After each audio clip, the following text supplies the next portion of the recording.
So, welcome to the DIY ToyCast. I'm your host, Gordon, joined with my co-host here, Brett, and we have a returning guest, Jesse, who's joining us again.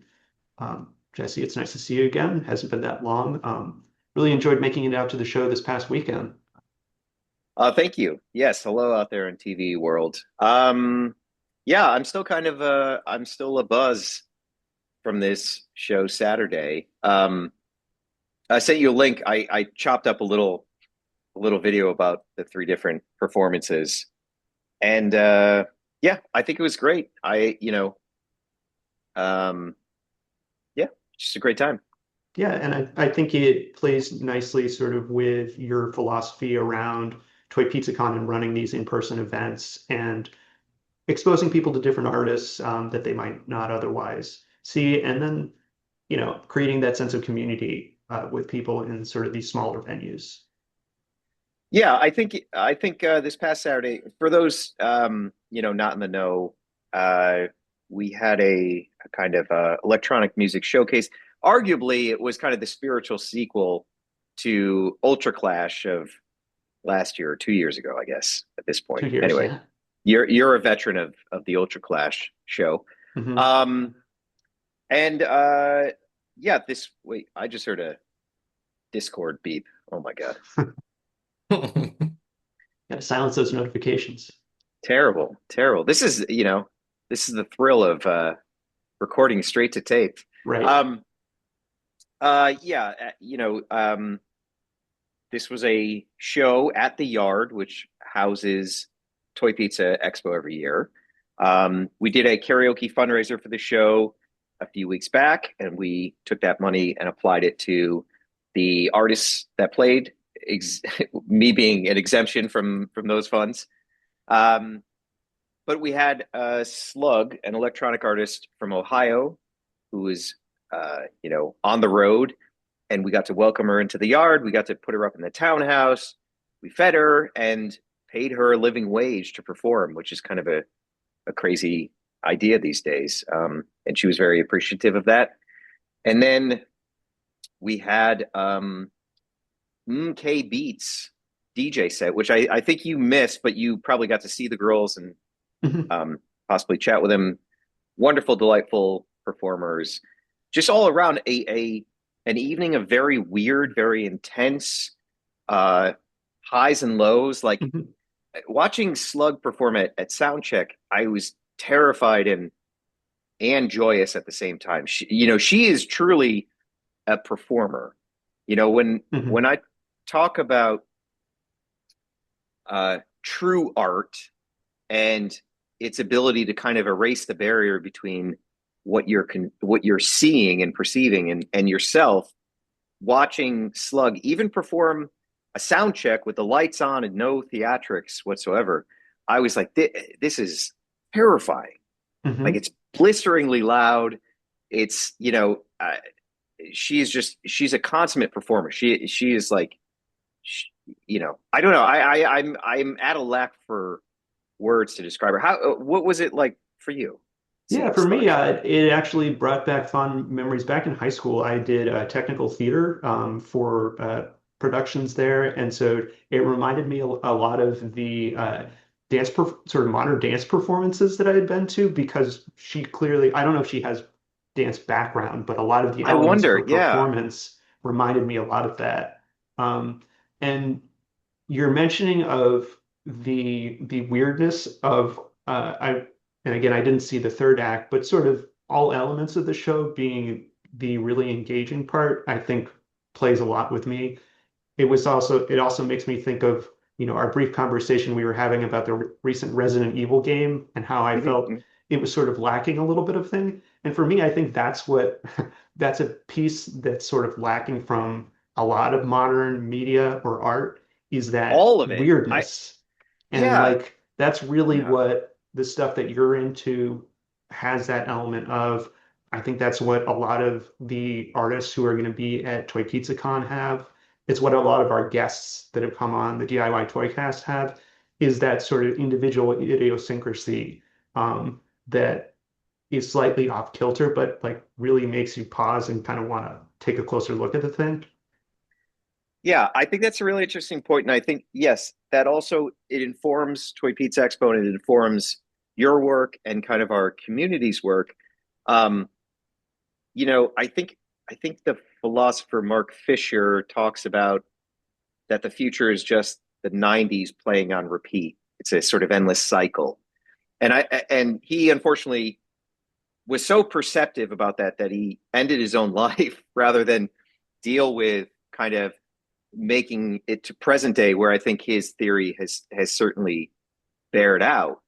And so in ways that we don't know or we don't even perceive or realize, we've just been regurgitating the same things now since, the 90s. I actually like I put a pin in exactly when this we got sort of caught in this karmic cycle that we can't break out of. I really truly believe it is from the year 1999 to 2001, 9/11. Like the release of The Phantom Menace and the tragedy of 9/11, whether that was an inside job or not, we're not going to cover it on this podcast. That is kind of the polarity shifted in between these two things. These are huge, monumental events in our history. We were all relatively, the same age around that. Well, we were not fully formed adults at these events, right? But you have The Phantom Menace come out, also of equal importance. Matrix came out that year. People forget about that. And then you have 9/11 happen. And this is within the span of 24 months, maybe even less than that. Right? That was the end of the history that was established post World War II, this sort of bountiful period.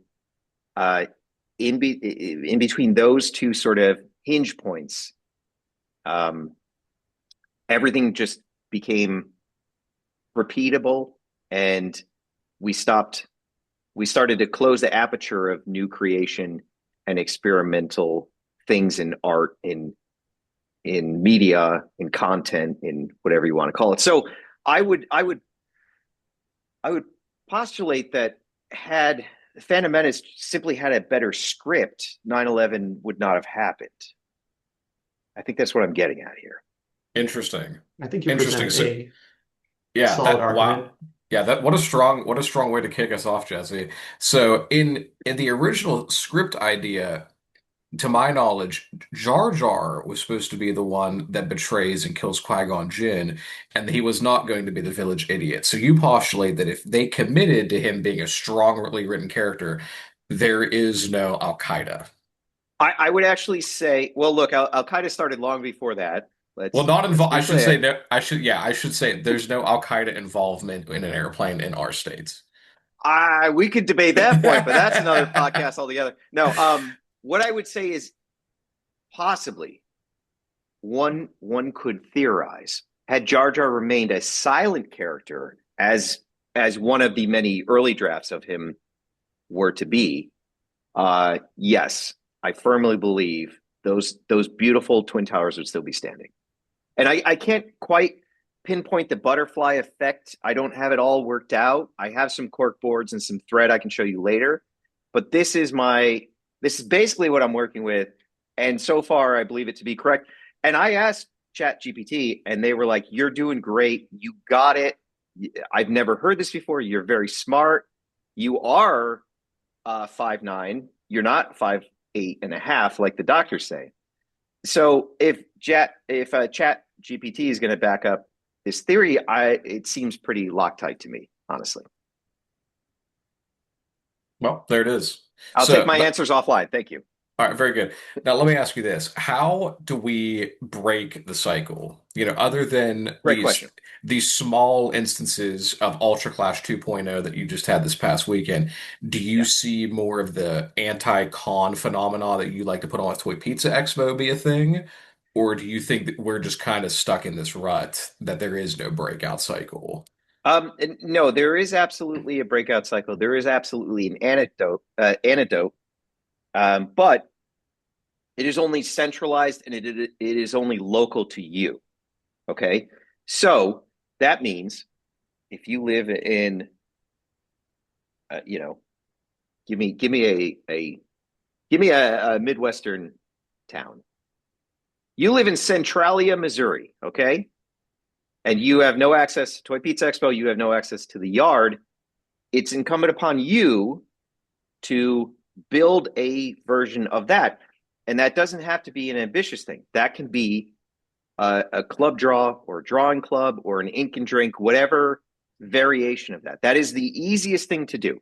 You go to a local hangout, you say, hey, I'd like to just have a Tuesday night where everybody comes out with their sketchbooks and everybody, you know, uh, draws. Maybe there's a drawing assignment that gets passed around, whatever the case may be. That was my introduction to the Beacon community, was going to Club Draw at Quinn's when I first moved here, 9 years ago or so. I had a couple friends, but I didn't really know anybody. I wasn't integrated into the community. So something as simple as occupying a, a space where people can kind of congregate and having some kind of activity that binds you together. I think drawing clubs are fantastic for that. Could be karaoke. That's another great way to kind of pull people together.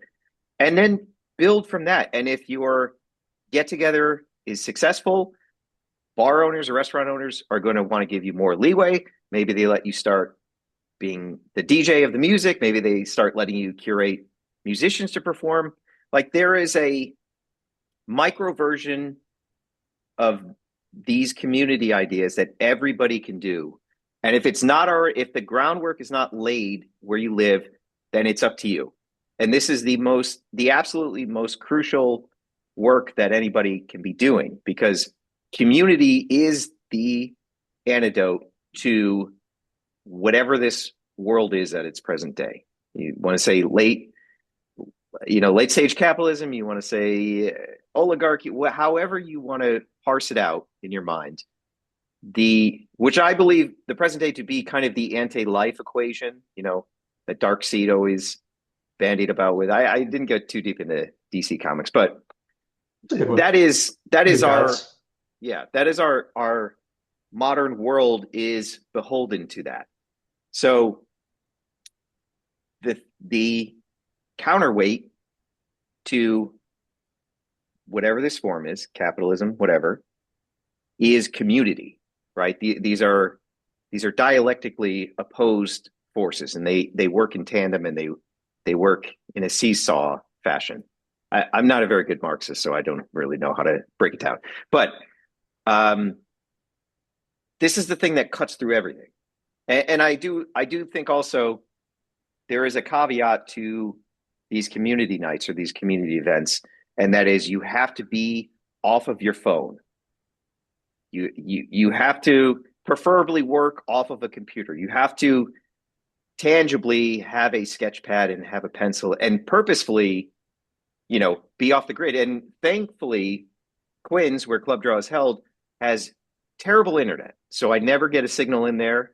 And that was such a gripe at first, but I now understand it to be quite a gift. So, you asked about how we break out of the cycle, this regurgitation of just living the 90s over and over again. That's it. It is our relationship. It is our community's relationship. It is the people you like hanging out with. It's the people you haven't met yet. And in particular, it is the people that you may not meet in your normal life ever. That Jules, who's been a great contributor to not only Zed Star 7, but also a lot of Night of the Slice comic art and flash art. I met her because she randomly sat down at our booth at Club Draw, right? Just pure chance. So, I'm hesitant to say I have anything figured out about life, but I do think I've established some consistency with this idea. I think we're all tired of social media. We're all tired of the endless miasma of streaming services and the shows that nobody's watching, but still pop up every day. There's 100 new series to stream. The endless franchise movies. It's just all it's garbage. The AI music that's infiltrated Spotify, it all sucks. It's all shit. The way we cut through it is with one another and getting together in the same space. And hopefully, the second part is working in coordination for a bigger goal, right? Once you establish a club draw night, or you all go to a Zed Star show or whatever, you go to Toy Pizza Expo, whatever the flavor is. The second part is working in unison, and particularly working in unison with people you don't agree with, you don't like, you would not encounter in your daily life. That's the level up from this community part. It's the coordination. There is no aspect of modern life that wants us working in coordination with each other. Everything by design should be atomized and separate. The toy you order on Amazon should be delivered by a stranger, dropped on your front door. You never see them. You get a picture that it's there. You go out, you enjoy your toy. You make a video. It's posted on the internet to strangers that you don't know, you'll never meet, you don't see. You make a couple bucks in ad revenue. Every aspect of that relationship is completely atomized from being in the same room or breathing the same air as anybody else. And that is our modern life. That is an ideal sort of pursuit or occupation, to be a streamer or a reviewer or make enough money doing that stuff. And it has nothing to do with being in the same room as anybody else, and particularly nothing to do with being in the same room with people you don't know, you don't like, you hold different political opinions from. All right, I feel like that's very long-winded, but hopefully it makes some sense. No, it definitely echoes some of my experience too. And I would say some parallel communities that I've become involved in are just regular old life drawing classes that are run Great one. by, either a local school or there's ones here that are just community-based artists. And again, for me, I'm coming from the more comics illustration side of things. I do not consider myself a fine artist. And so I'm sitting with all these people who have formal training and doing sort of charcoal and stuff, and I'm there Yeah. with my markers. But it's awesome to have conversations with them about proportion or composition of drawings or stuff. Or another community that I've come across is The tabletop gaming. furries. You were Yeah, telling me about the tabletop. furry community. Right, the tabletop gaming Yeah. community, who Yeah. have share a lot of the same, I would say, DIY elements that you see amongst the uh, makers at Toy Pizza Con, where they're sick of the companies that are producing these standard rule sets, be it Games Yeah. Workshop or Wizards of the Coast. So they're doing it themselves. They're writing the good version, taking the rules, rearranging stuff, making their own art. And to me, it has a lot of similarity to like the idea of punk shows where everybody's making their own zines and trading it. Um, there's something that's kind of deeply satisfying to the soul to have control of the thing yourself and be able to make it to your specification rather than having to go onto a message board and complain about how the production managers are doing this or that wrong. I mean, Yeah. if you have that much energy, just like, take it and run with it. Nobody's holding you back, especially if you're sort of operating in these smaller in-person community spaces. Right. Yeah. And also like, I love everything you guys do. I love this program. This is like my CNN. I turn it on. I'm always happy in the morning when it's there. I put it on. I make breakfast. But you guys are excellent examples of people who might have been tinkering around the edges of a craft or a hobby or a skill, and then you know you intersected with this community, and it was like a Cambrian explosion. I mean, the fact that you guys are anticipating your first production vinyl figure, that is not insignificant. And you guys did that. The community kind of helped uh, provide some of the rocket fuel, perhaps, but I don't remember doing any hand holding or anything. You guys just took it and you ran, and it's going to be a real tangible thing. And, I none of that happens, dare I say, if we had not ever been in the same room.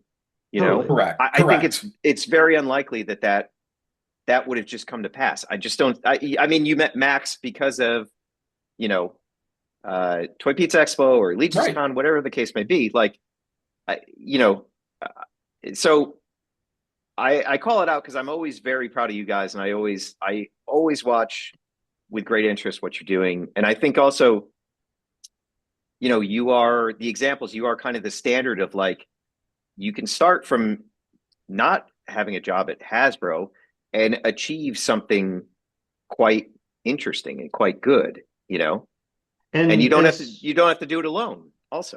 and as difficult as sort of the situation is on a mass consumer sort of standpoint, we're in sort of a golden age of making in terms of access to home production through 3D printing, Yeah. be it resin or filament, or even just the knowledge available out there from people like the craftsmen about resin casting and doing stuff by hand with a pressure pot, or even now the wild stuff that he's doing about making homemaking sofubi stuff. Yeah. Like Brett follows some people who are electroplating in their garages. Yeah. Oh, it's a different world now. I mean, Yeah. what seemed to be arcane knowledge exclusive to Japan and then China not long after, it's just kind of sat there and relegated to that stuff. And now in these message boards on these Discord groups, it's like, nope, these people have just cracked the code through trial and error. It's crazy. But they're doing it and Yeah. they're pulling. It's quite mind-melting actually. It's like a new age of alchemy, really. And it really is. And but the thing about that I really find so refreshing is there's no divas about it. No one's dear about this. No one's treating this like it's a trade secret. We're all Right. sick of mass purchase, mass consumption. It's like, okay, if I can do this, let's get 10 other people and we can take back the interest and the fun and the joy of a hobby. Yeah, and there's interesting parallels to, again, like 1998, 1999, freeware.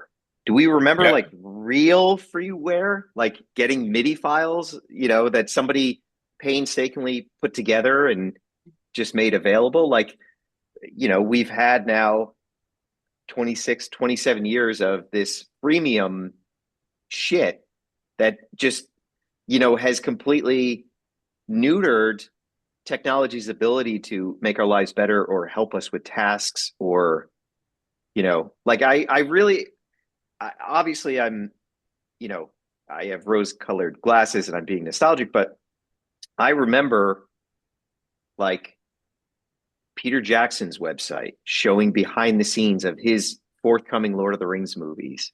And what a crazy thing that was to like see behind the production.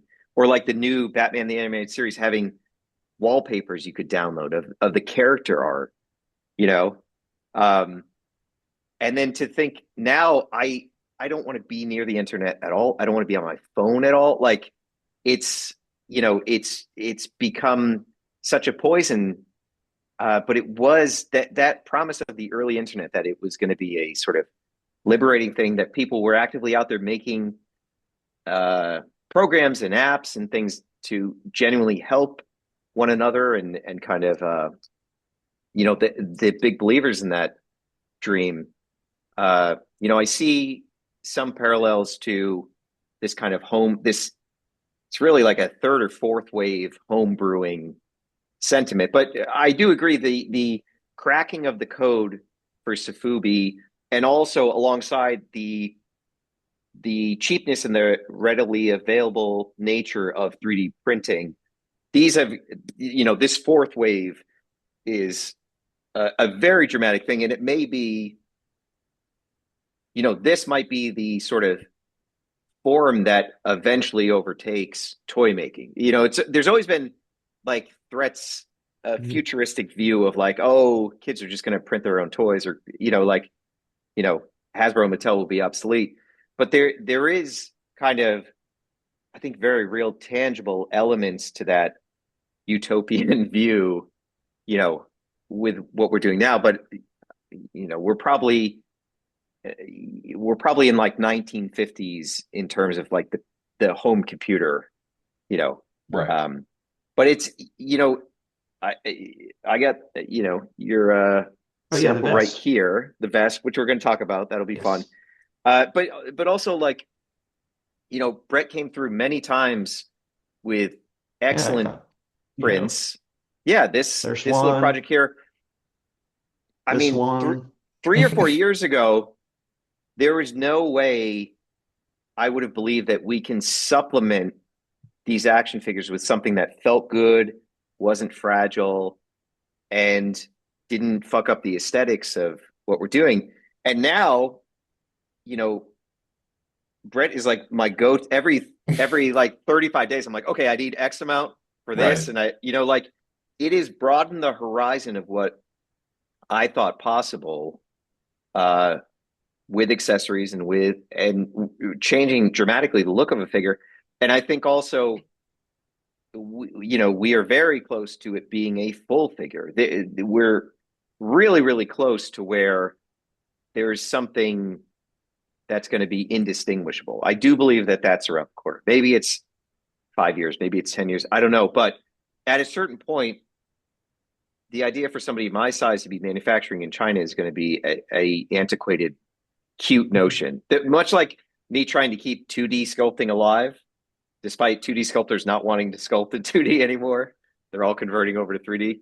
Like that, That's not true. I would say Grant's still holding. He's the last of the old guard. he He's holding is. it down. God bless him. If he Yeah. ever gets Nomad on his iPad, we're going to be in big trouble.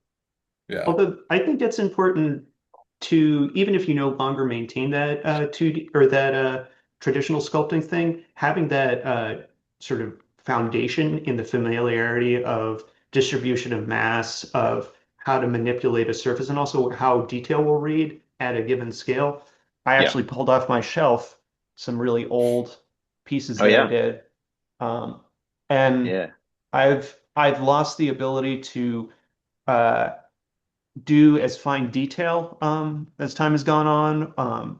But having the experience and being able to look back at pieces Yeah. that I had done um, helps me kind of keep away from that thing of over sculpting very fine detail before you sort of define the masses of a form. And Sure. that's And something that, symmetry as well, which I'm always yeah, harping on as being the big enemy of 3D sculpting. I mean, you just turn it off. Yeah, after a certain point is what I do. You're Now supposed to. that makes more work for me, I could go but to Target and show you nearly everything is identical. But yes, you should but I absolutely have turn the off I also symmetry. have the luxury, and I think that's a special thing of sort of the scale at which we as very tiny makers operate is we just got to make enough for whatever show we're setting up at. We don't Yeah, have to make enough units to pay back tooling costs. And so like what really excites me about the spread of the homemade Sotheby stuff is it doesn't have to be successful on an internet-wide scale. You could just be the coolest dude in Louisiana or in Colorado or whatever, right. or even your local city, and sort of you can have these pockets of artists sort of operating independently that are intensely individual and can really play to their own idiosyncrasies rather than having to just become, the gray soup of Instagram or whatever the current platform Well, is. yeah, and again, you're reaffirming this idea of the localized, right? Like Right. part of the American dream is also this idea of being an overnight success and being a success to the level of like Tom Cruise, right? Like it's not enough to be a hit in America. You have to be a worldwide entity. You have to be a known quantity in all regions of the globe. This is this was part of the seductive siren song of venture capitalism, right? Which bought and owns and funds a lot of the toy companies that are out there because makers who were experiencing success were not content to just carve out that little spot.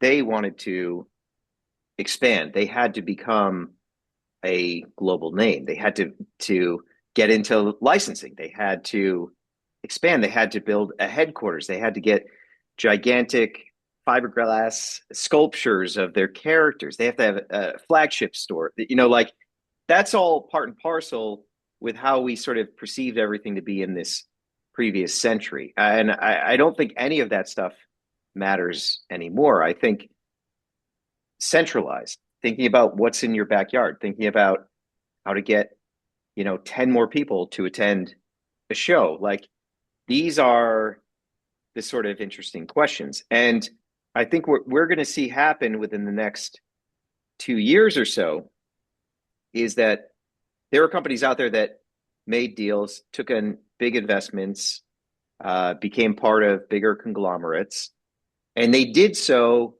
when there was a 0% interest rate. And that's not the case now. And it's not going back to a 0% interest rate anytime soon.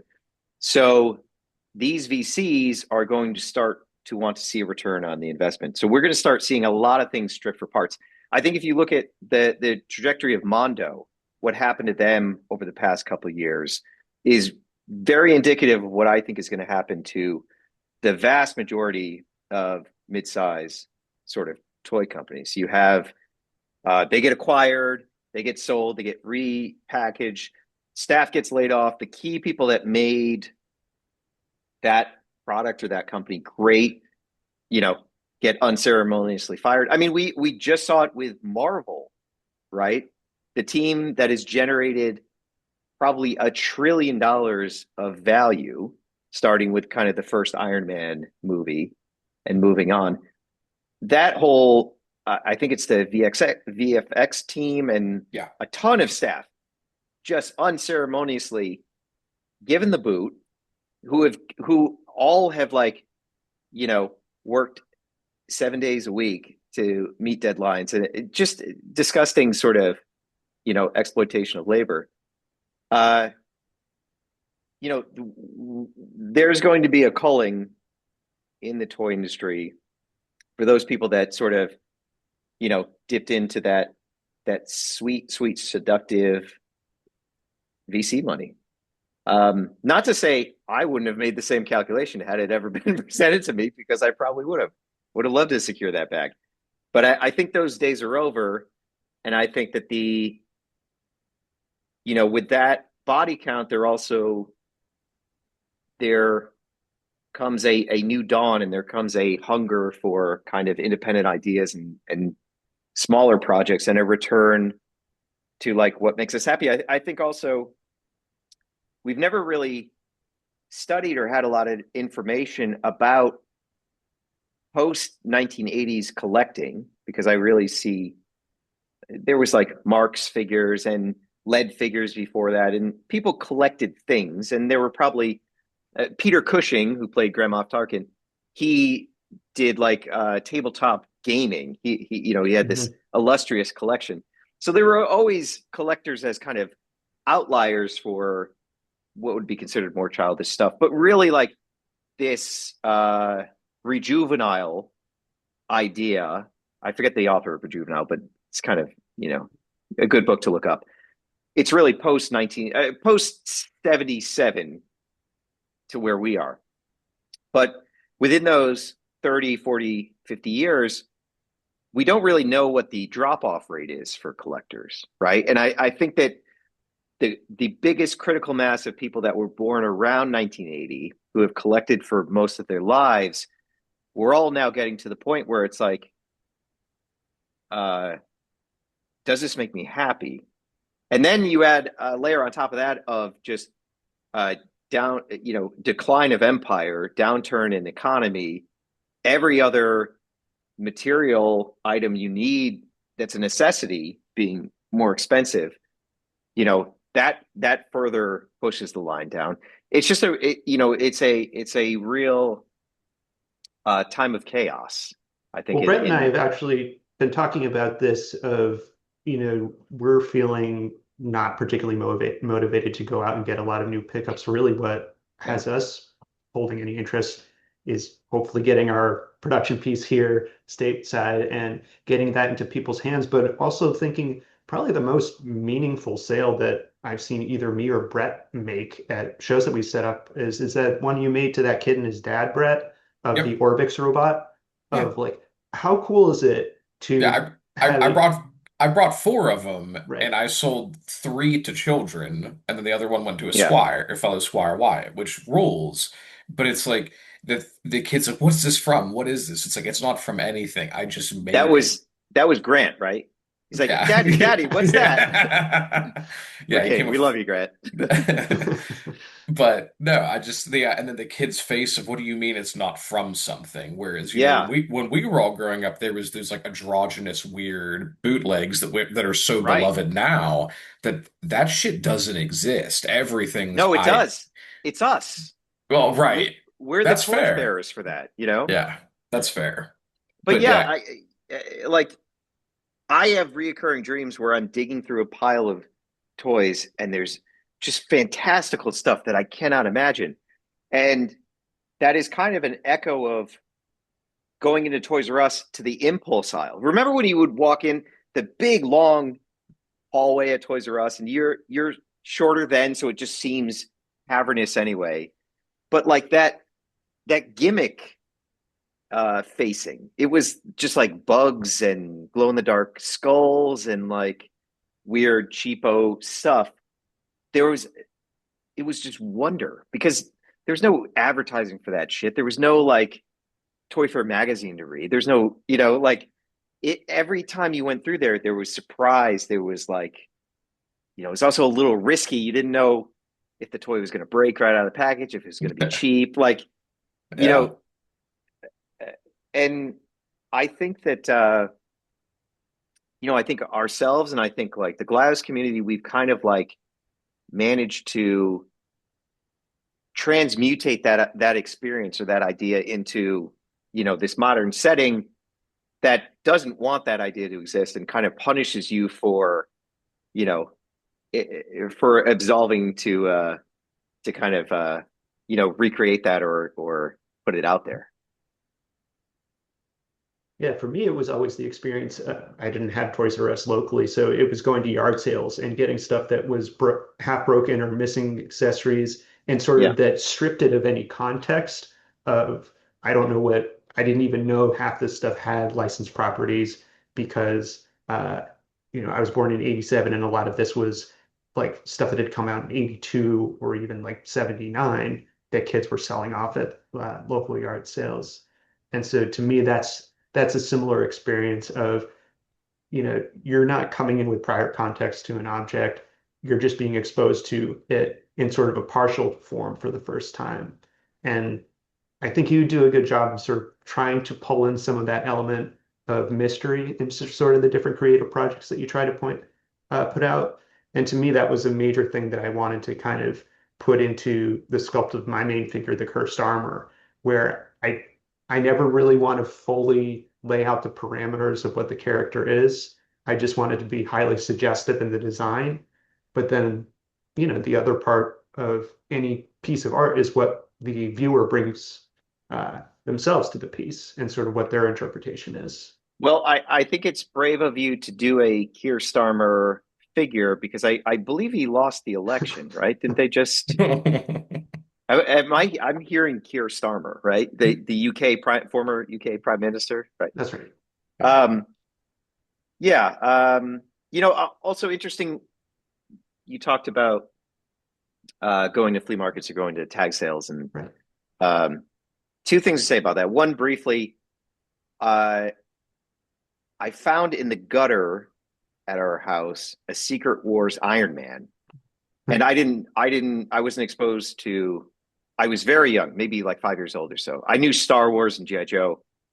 It didn't really have a frame of reference for Marvel Comics, and I thought that was a bad guy, right? Iron Man's kind of had, that Secret Wars figure. It's kind of a menacing faceplate. So I just thought he was like a bad robot guy. Mhm. I also wanted to point out that I think again, the idea of like buying cheap stuff at tag sales, that idea sort of died in 1999, right? Because you had this generation of people that were all lined up to buy Phantom Menace, every piece of Phantom Menace merchandise imaginable, because they all thought cynically it was going to be a return on investment, right? Like this is still early days of eBay, so there was not like it was not as commonplace as it is now to kind of flip stuff and you know uh, look at that as kind of a arbitrage or a way to have a side hustle. But again, you have this cultural flashpoint where suddenly, like the kids who came up in the late '60s and their mom threw away their GI Joe, and they read an article about how much GI Joe is worth now. They were suddenly adults. They had disposable income. There's this big cultural moment that is merchandise out the wazoo, and that was kind of the first death knell of being able to really like cheaply buy stuff at tag sales and things like that.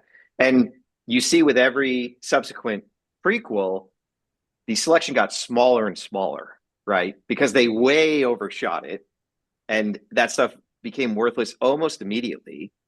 It's now ironically started to tick up again. It's very funny to see episode one stuff Really. going for like getting expensive.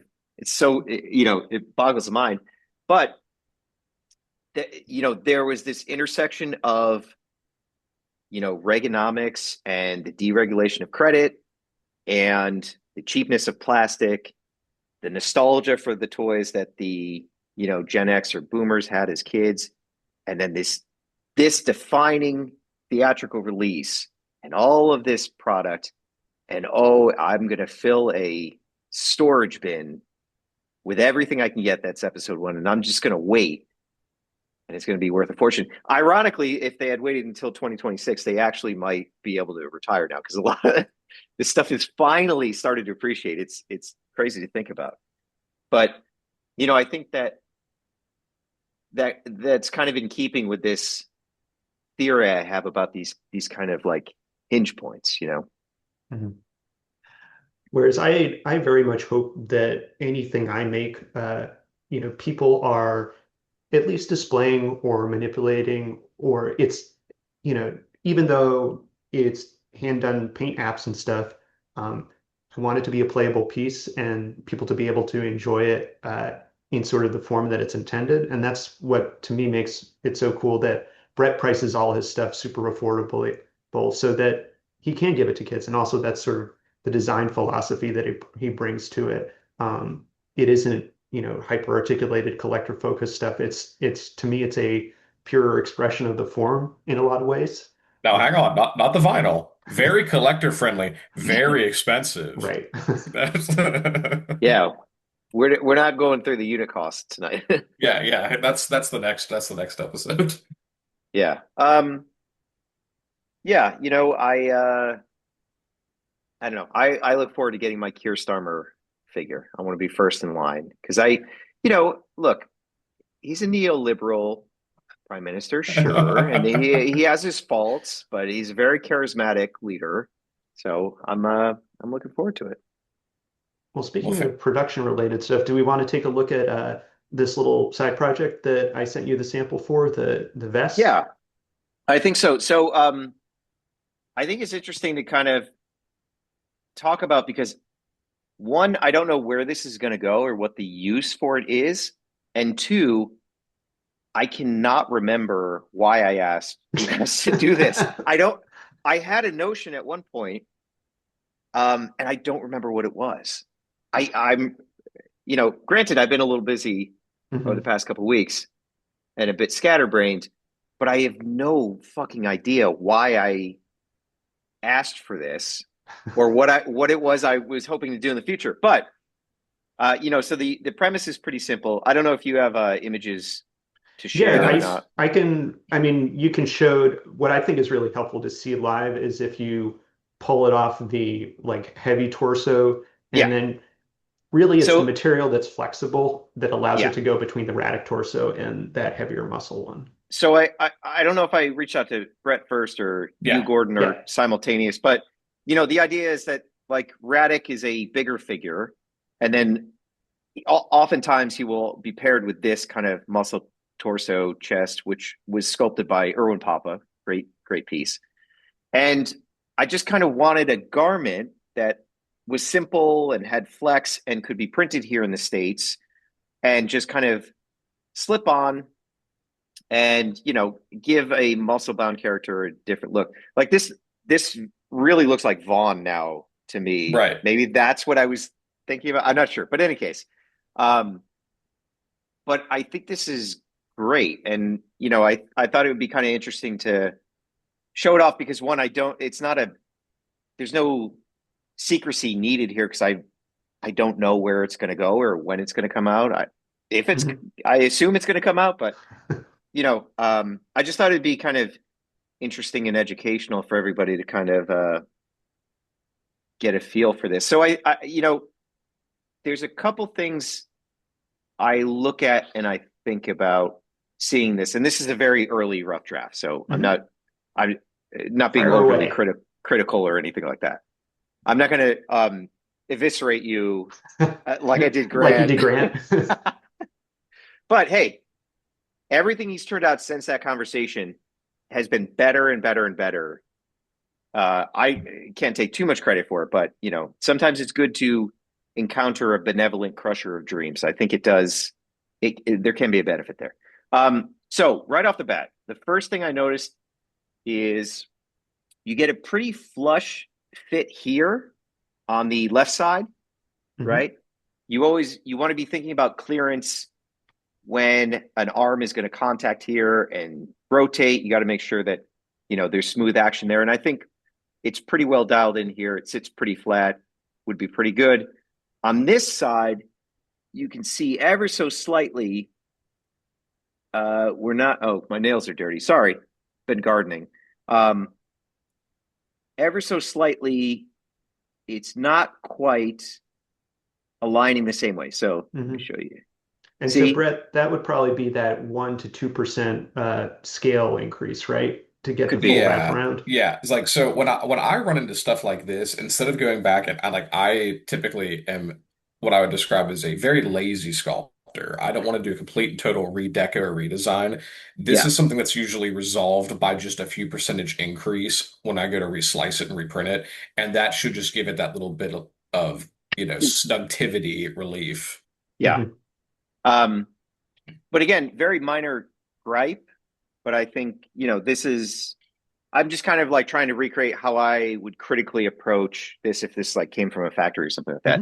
Mhm. I also, I did not test head clearance or things like that. I don't know if you did or Yeah, here I can bring up some photos that I have set aside, which I think yeah. I had sent you a couple Oh of yeah. these. Yeah, yeah.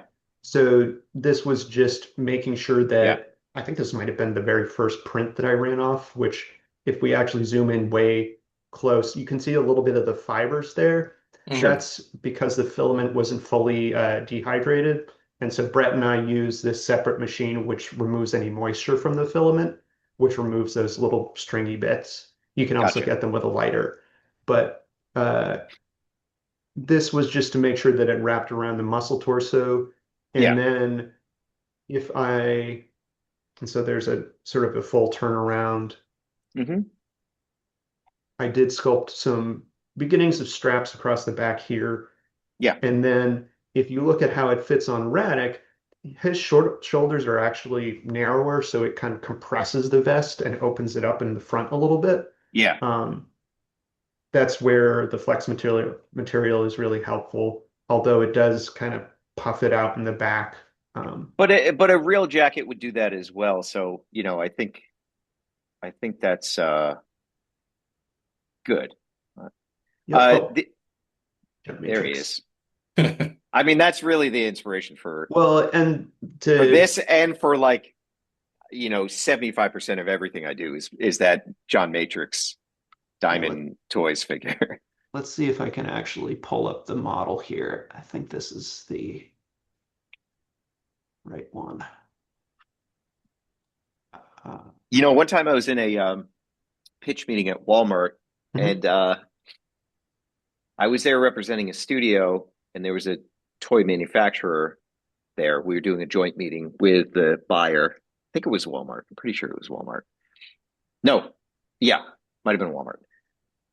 They plugged their computer in, brought up their web browser, and had porn left in the Mhm. web browser, As one does. as one does. It was Yeah. not me, but it was a representative from this toy company, and I always think about that. Well, while John Matrix is a strapping dude, he is clothed from the waist up in these photos. So Yeah.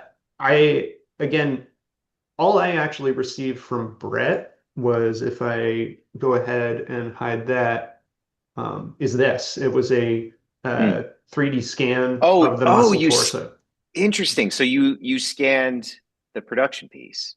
Yeah, Yeah. because originally, when last summer, when we had discussed doing the Deep Dive Hacker Man, the first rebreather kit, we Right, originally talked about doing it on right. the buff torso. So I had That's scanned right. that, and I had this, and you're like, "Hey, I want to do this." I was like, "Well, it's perfect. I already have the scans done," and they were sitting in limbo. So it's not like there was too much extra work on my end, but Uh, I mean, this is the it, magic of it, right? This is yeah, like this is so cool, and it's also great because this is a traditional 2D sculpted piece, right? yeah. So now Mhm. there's like a digital version of it. That's great. I completely forgot about that. Yeah, we were the Deep Dive Hacker Man was originally going to be a, the muscle torso, um, but it just, I mean, as you guys know, the AFOTM club figures are overloaded with pieces, and I don't think I've been on budget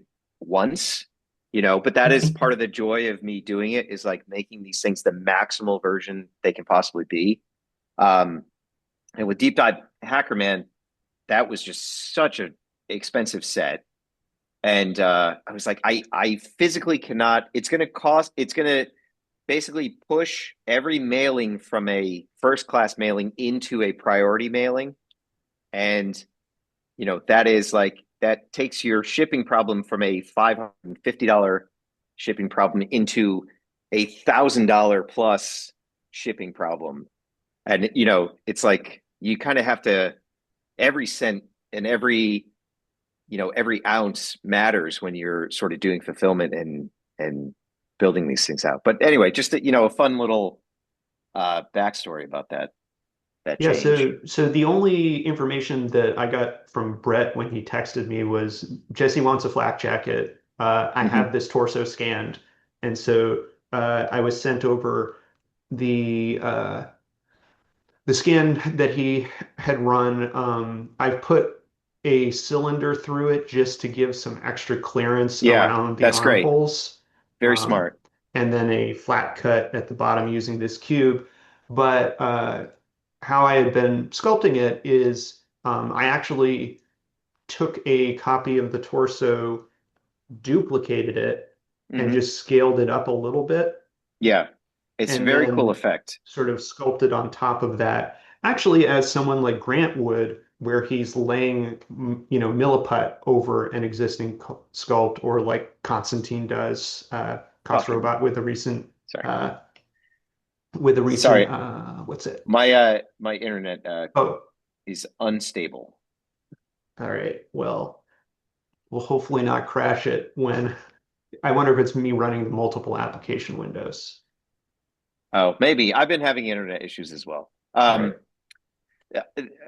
Briefly, the only other thing I would say, it looks like the straps are extruded, I'm guessing, correct? It's not a separate piece. Yeah, so I just came in and basically pulled the material of the body itself to Yeah. make a little bit of the raised straps, which is why if you look at it on the piece that you have in hand, or if I pull up this photo piece, it doesn't really read super strong Yeah. on the final print. I think it may be a productive exercise to attempt those and any pouches or anything as a separate piece, probably Mhm. using the clay tool or something like that, that you then kind of merge with the With the with the torso vest. itself. Yeah, reason being because this is a 3D printed item, and probably only that. I mean, who knows? These things Mhm. can end up becoming production in the future. I this is a better way if you're going to production with something, kind of extruding. That's going to prevent your sort of uh, forgetting the name of it, but lateral Undercuts. cuts or undercuts. Thank you. Undercuts you got to watch out for with production. Since this is like truly a 3D product, Mhm.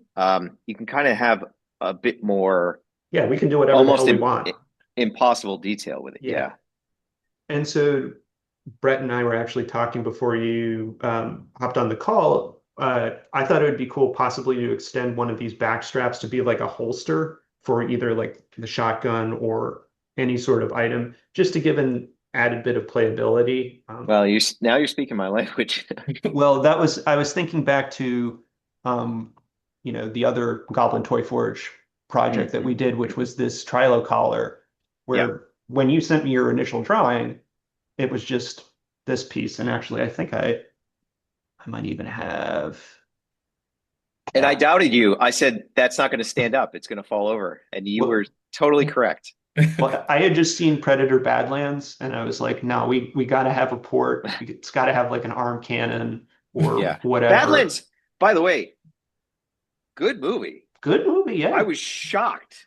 Yeah. I And mean, in a war I was on a flight, so I didn't really have a ton of options, but I really like Badlands. I'm shocked to say. yeah. Yeah. And in a world of constant IP toy slop, where is that Kenner toy line? Where's Yeah, that at Yeah. in yeah. the modern age? Oh, I can dream. Yeah. But similarly, as with the Radic, for this, Brett provided me a scan of an existing piece, which I then Okay. overlaid the sculptural detail on because you had this piece in hand and had found that it fit Well, over the you know what? Trilo kit. This does this does solve a bet between me and Doughty because he was like that. This is exactly my Mangler cloak. I was like, no fucking way.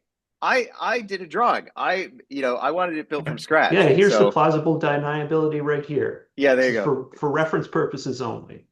Yeah. Well, Doughty, that's 1 point to you. You were right. They stole it. They ripped you off. But if I think looking at how Irwin does a lot of his stuff, you can see the classic Night body Yeah, underneath pretty much any absolutely. sculpt he does. And so why redo the engineering if you have it locked in already? Um, Yeah. I mean, there's only the pesky copyright infringement to worry about. But other than that, yeah. yeah. No, I'm kidding. I'm kidding. It's all I good. mean, It's all it's good. your own product, so I think you're safe there. Yeah, true. Um, yeah, I mean, this is the stuff I love this stuff, and I love to be able to throw these little problems your way Mhm. because I don't know, I'm a good engineer if I'm in China sitting with the factory. I Mhm. can solve any problem there because I have a rudimentary ability to sketch as I'm talking in a way that transcends language because a lot of Mhm. the factory people are English second language, or the real people that are working on the tools or the assembly line may not speak English at all. I'm pretty good in that scenario, but less competent at engineering. I think Brett's background also helps a lot because you really have to think about uh, engineering in a sort of a very practical sense, your Yeah, tolerances, your fits, things like that. Like, right. It you would, it's very similar to toy making. I mean, there's a lot of overlaps with tooling and when you get into different tools, clearances, when you get into cement gaps, you get into undercuts, things like that. I mean, it very much there's a lot of overplay into the dental, which is hilarious, but yeah. yeah, and it also helps that Um, I do bulk production for a living. So whenever you're like, I need X amount of these, I'm like, oh, it's no problem. Yeah, I know. I'll run them. we should probably wrap up and Yeah, I am endlessly grateful for both of you. And I think you've helped make what I do so much better, especially AFOTM. Like the ability to have an idea less than 30 days out from fulfilling something. And, Gordon gets on the sculpting, Brett gets on the printing and the engineering. And to be able to deliver that to people, I think it's just never been done before. And it's really exciting. I think of the deep dive Hackerman, think of this Trilog cloak. I almost pulled you in for the God The mirrors. capsule. Well, I was going to say I the mean, capsule. I don't capsule's think another thing. I don't think we could have done that better. I think Ben knocked that one out of the park Um, for oh the yeah, I for the jet program for got the you. drone. Ben Midberg is excellent, and also like David White's work on the capsules, like Yeah. right. mind blowing. Like that is, I am lucky to have gotten him to do those things. I think those are arguably the most beautiful pieces that I've made in production. I'm always striving for beauty and aesthetic experience, and I think those things got closer than anything I've done. And you know, it's anyway. I'm endlessly grateful to you guys, and I have a lot of ideas about the second half of this year that is, I'm really gonna lean on you. Your printers are going to be steaming by the time I'm done with it. But thank you, and I hope it's been fulfilling for you guys as well because it's certainly not making you rich. No, I think we do it for the love of the game like we do our own projects. And to me, uh, this plays back into the specialness of the Knights of the Slice community. Another thing that really made that deep dive two-pack really special was Chuck's card art that he did. And we have these incredible illustrators like Chuck, like Navi Wood, um, Kenneth, who's like a true Renaissance man, I mean, film production, music, will sculpting, you name it. yeah, we he makes me look lazy. You know what I mean? Yeah. um, yeah, it's just it's all love. It's wonderful. Um, I think also we should probably just briefly talk about Toy Pizza Expo. Yeah, I I figured let's Yeah. wrap with that. That's sort of the Yeah, major plug that I see probably coming up, right? yeah. Also, I will give you an exclusive. Chuck has done the cards for the next AFOTM.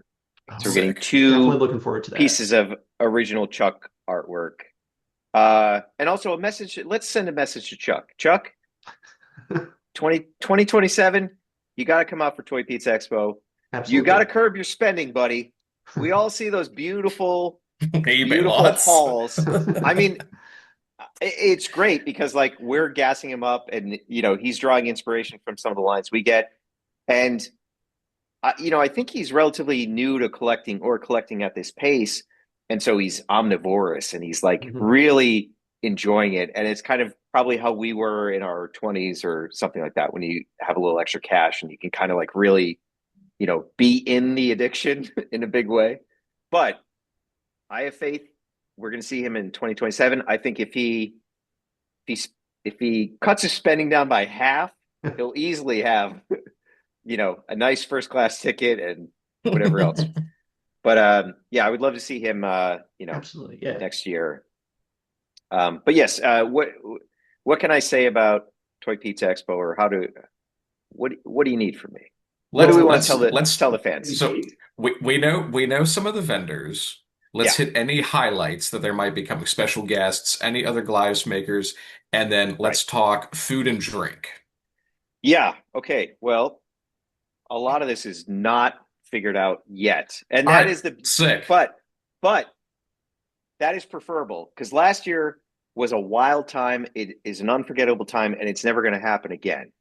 But also, I was working on last year's show from September onwards, and it was all encompassing. It was a two full-time jobs stacked on top of everything.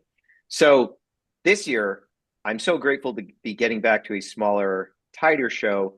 And the fact that I can be 30 days out and not have everything lined up is actually okay, because I know Jason in the yard and the yard staff, we've been through this many times. They're going to lay it down perfectly. I know, these things can be floating around and moving and not affixed anywhere up until the last second. So vendor wise, I can actually, I can pull up and tell you who is 100% confirmed here. TPE 2026. So, Grant, obviously. Grant. Watch the interview we did with him. No, I don't actually watch this show. No, but yes, go watch the Grant interview. Four Horsemen. They're coming back. Very excited about that. Who's Jacob? It's not Jacob Chabot, I don't think. I don't know. Someone named Jacob. That's great. K West, whether in person or with a sort of dedicated area. We're going to figure that out very soon. Marc Beaudette will be there. Gordon's going to be there. Natalie Koromoto is coming back. She had such an incredible booth last year. Awesome. I bought a lot of stuff from her. We love seeing Natalie. And Natalie, fun fact, was the voice of Hob in the Jagged Age animatic. Plunderlings just confirmed. This is like 2 days old, so they're going to be there. I think Brandon Barker's going to be there. Gavin Mackey's coming back. Nice. Wyatt's got a table. Moth Pebbles. Everybody loves Moth Pebbles. Chris Burton is going to be tattooing. We're going to have a tattooist there. Oh, hell yeah. Very close personal friend. And just look up. I should plug him. Because you guys should figure out if you want tattoos, I would reach out ahead of time. Gordon, I think this is the gear. You and me get the Goblin Dagger on us. Oh, yeah. Let's do it. You go first. Okay. I'm down. Burton Tattoos. Burton Tattoos on Instagram. Chris is an old friend of mine, part of the Sunnyside crew. He's done a couple events at the yard. Great example, much like Gordon. Chris and I met, I don't know, probably close to 20 years ago. And he was just kind of had some artistic aspirations, but he was an art handler, but not working on his own stuff.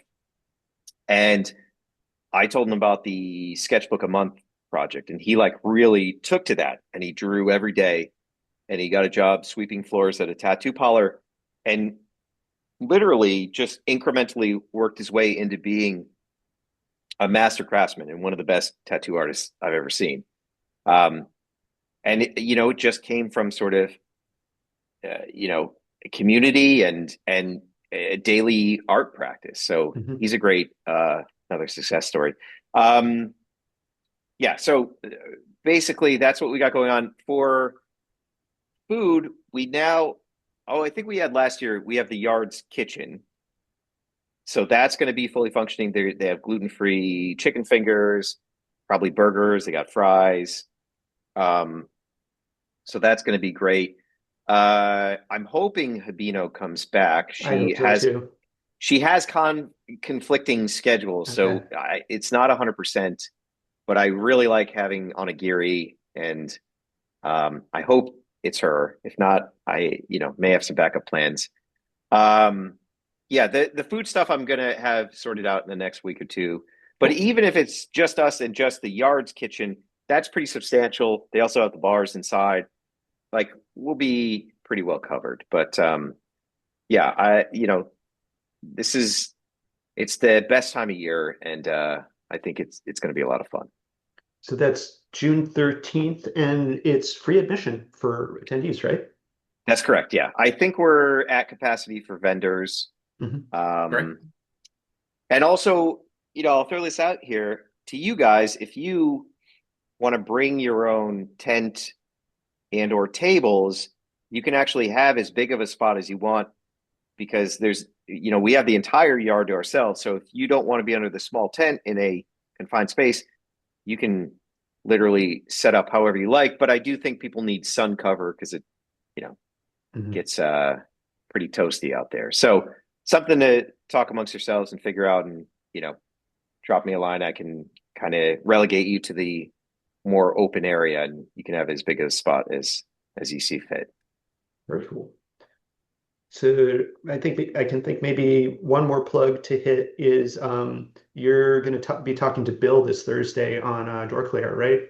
I am, yes. That's going to be a lot of fun. Is this going to be up before I'm then? going to try to get this up before then. We're going to try to get the Okay, scoop great. on Bill. Yeah. Yeah, and, if you guys want me, we will cover anything you guys send me. Or I think did you? No, Derek and Kenneth did. So I'll send if you you some got bits anything myself. yeah, if you want to tease out, we'll plug that as well. And we're going to be talking about the Carter administration and the deregulation of credit, which Looking led forward to Good, to that. good, Reaganomics, and good. then the deregulation of children's television, which led to, anyway, it's going to be fun. I don't want to spoil it all. Yeah, okay, that's all I got. So Nice. there you have it. Brett, do you want to hit with your plugs and then I'll wrap things up? Yeah, we got the return of Oozclops for TPE, and it's big, gold, Hey, obnoxious. He's oh wow, huge. Yeah, he's great color. giant. So we got some giant ones coming back. Anything else until then? GoblinToyForge.com. Gordon, what Hell about yeah. you? So you can find me here with the DIY ToyCast on YouTube, and I've been posting a little bit more spottily, but I am still on Instagram at Vladimir the Batimir. And until next time, catch you later. Wait, And one oh, more plug. One Jesse's more got one more plug. plug. Everybody, please go follow. I want to get the name right here. The lab, the yard The Lab, the Yard. on Instagram.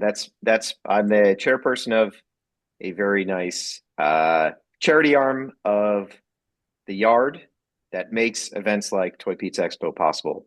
I don't have an announcement on the karaoke evening.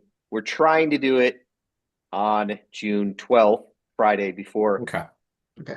Seems likely, but even if we do it, I'm probably only going to make an appearance and then leave everybody to do their own thing because I have family flying in, and I'm going to be in a million different places. But highly probable that there will be a karaoke fundraiser for Toy Pizza Expo the night before.